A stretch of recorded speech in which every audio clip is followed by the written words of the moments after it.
Most future MD students are encouraged from the beginning of their careers. What about those pursuing a career as a physician assistant or a nurse practitioner?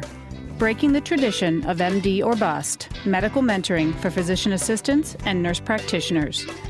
You're listening to ReachMD XM 157, the channel for medical professionals. Welcome to the Clinicians Roundtable. I'm Lisa Dandrea, your host, and with me today is Karen Fields. Karen is a physician assistant and the founder of Medical Mentoring, a unique program for high school students that offers hands-on clinical experience with working physician assistants and nurse practitioners. Today we are discussing medical mentoring for physician assistants and nurse practitioners. Hi Karen, welcome to the show. Hi Lisa, thanks for having me. Karen, medical mentoring is a core component in the training of young medical professionals, but there are very few mentoring opportunities for the allied health professions, specifically physician assistants and nurse practitioners. Can you tell us what motivated you to start medical mentoring? Medical mentoring was a program that I had wanted to start for a number of years after I had been mentored by an orthopedic surgeon by the name of Mark Osselmeyer. He and I spent about 6 weeks together during my high school career, and it really confirmed for me the desire to go into medicine. And how does your program work? The program is not quite as intense as my opportunities were, but the idea is to get as many students as possible exposed to the medical field. The program gives students a first-hand look into healthcare professionals by pairing them with a practice and a mentor. Students then spend a minimum of 3 half-days or 12 hours job shadowing. The program starts with the teachers selecting the students. They fill out an application, do a couple reference forms and a very short interview, and the teachers recommend students for us. They're then paired into a practice or with a mentor based on some of their preferences, and then the shadowing takes place. We do take care of confidentiality, training bloodborne pathogens, and professionalism prior to their mentoring, and then do a kickoff and a wrap-up night to really celebrate the opportunity for these students and the parents as well. Is there a formal evaluation at the end of their program? We do ask the students to fill out an evaluation form. This serves two purposes. One is for the program to get feedback on how it went for the students, what we can do better for the next sessions, but also does give the students a chance to reflect on their experiences. This is important for them to sit down and think about how this affected their career paths and then how they might use that information in their future as they're deciding what they want to study in college. And can they do the program more than one time?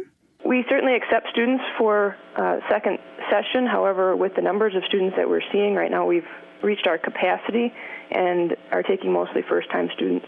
And are they all high school students? We do mentor high school students or students that have just graduated from high school. However, the opportunities to mentor are available to college-age students as well. Do you think that high school is too young to start the recruiting process? Absolutely not. I think that's the key time to start students becoming interested in healthcare. A lot of students at that age, if you were to ask them what professions in healthcare are available to them, they would answer physician or nurse. Very few of them have the exposure to other professions or understand how those roles are used in healthcare delivery. When we have students come into our facilities and our clinics, most of them say, I had no idea how many other options there were. One of the goals of the program is to give them encouragement into healthcare, but also to show them the breadth of what's available to them. Most students think that it's either medical school or bust. I was one of those students and had no idea what a physician assistant was when I came out of high school. By exposing them to these other careers, nurse practitioner, physician assistant, some of them are more geared towards the technical professions with surgical technician, radiologic technician. It really gives them an idea of, hey, I can do this. I don't have to go through medical school to do what I want to do. Or I am smart enough, or I am able to pursue a 2-year degree and be able to make a difference in people's lives. How have you seen medical mentoring affect the students in the program? One of the key ways that I see it affect them is really encouraging them into healthcare. One of my success stories was a young woman last summer who was sure she wanted to go into physical therapy, signed up to be mentored by a physical therapist, and planned on spending her week in therapy. However, after observing in physical therapy, she came to the conclusion this was not the profession she wanted to be in.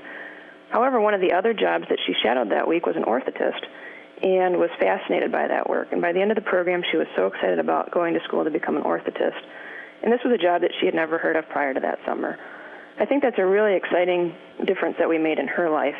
It gave her the foreknowledge of what physical therapy is and helped her determine that she didn't want to go into that line of work. I had a couple of classmates when I started my pre-med training who, after the first couple semesters of the heavy science courses, decided this wasn't for them.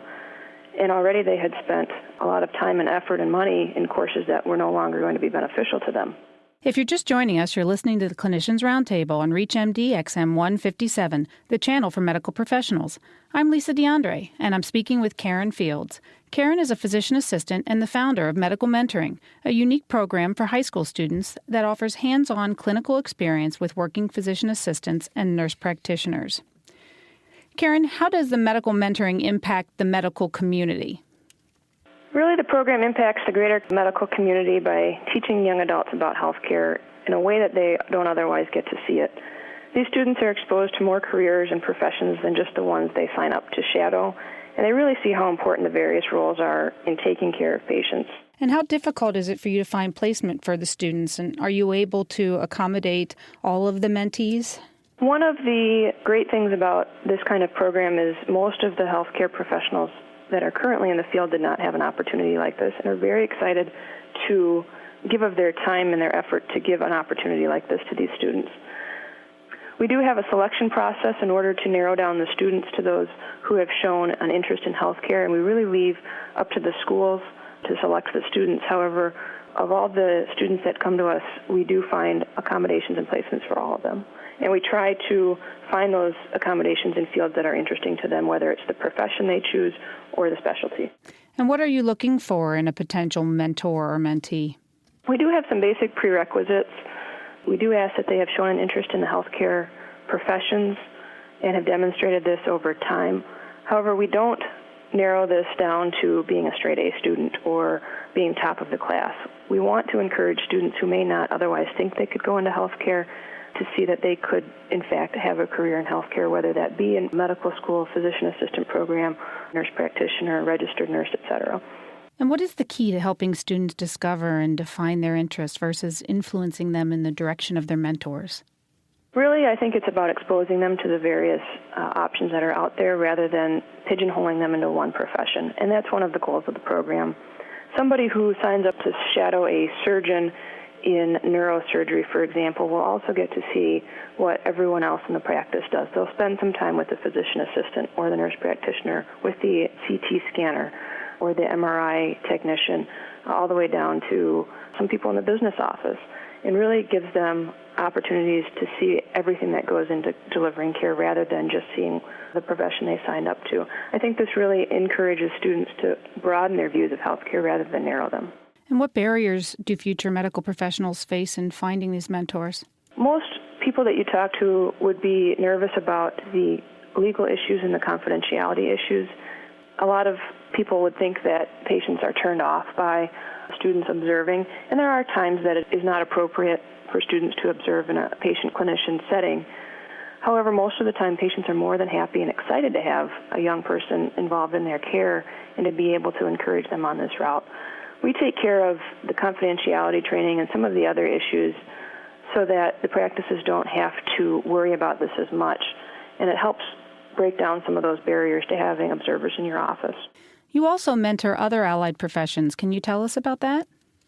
We try to offer as many professions as we have available in the clinics that are participating. This, again, can go anywhere from somebody in the business office, a business manager, coding and transcription, to the technical fields of surgical technician, radiologic technician, all the way to the professional degrees of NP, PA, physician, nursing.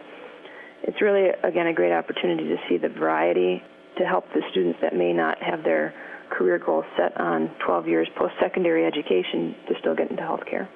Karen, are there other programs like this in the country? Based on my own experiences, I did participate in an intensive job shadowing program in high school. However, you won't find many high school students who are given this opportunity. I think this is really a groundbreaking type experience for these students, and one that I'd like to see replicated throughout the country for more students to be encouraged into healthcare. And how would someone go about starting their own mentoring program? Really, it's not as difficult of a process as it sounds. The key is finding, for the schools or for the high school students, finding a physician that is interested in mentoring and encouraging young people into the profession. One of the things that we do as a program is make our materials available to anyone who wants them through our website, so that our program can be easily replicated in other areas of the country.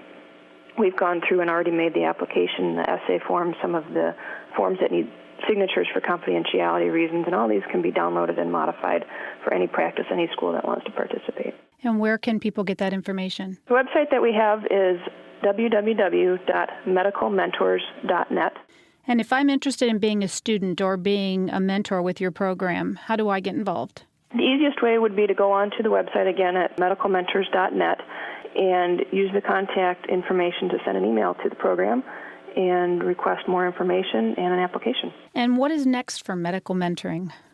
What we seek to do now is to continue to better our program, to find more ways to involve more students in the community, as well as to reach out to other communities and encourage them to start similar programs.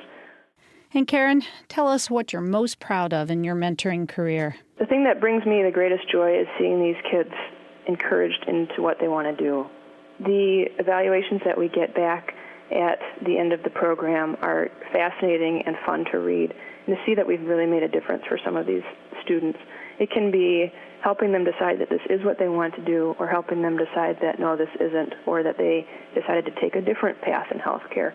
That's really what's most fulfilling to me, is seeing that this really does make a difference for these students.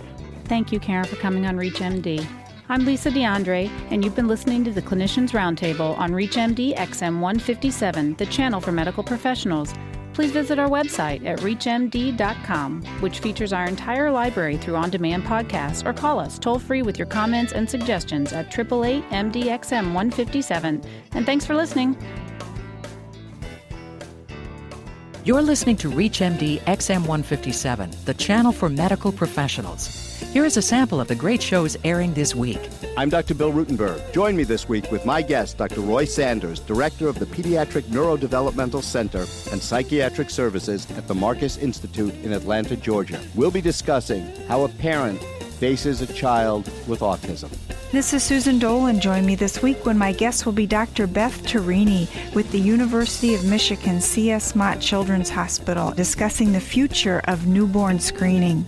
Are children using too many stimulants?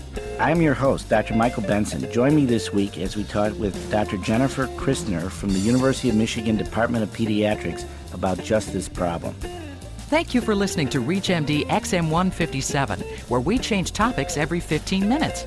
For our complete weekly guest and program guide, visit us at reachmd.com.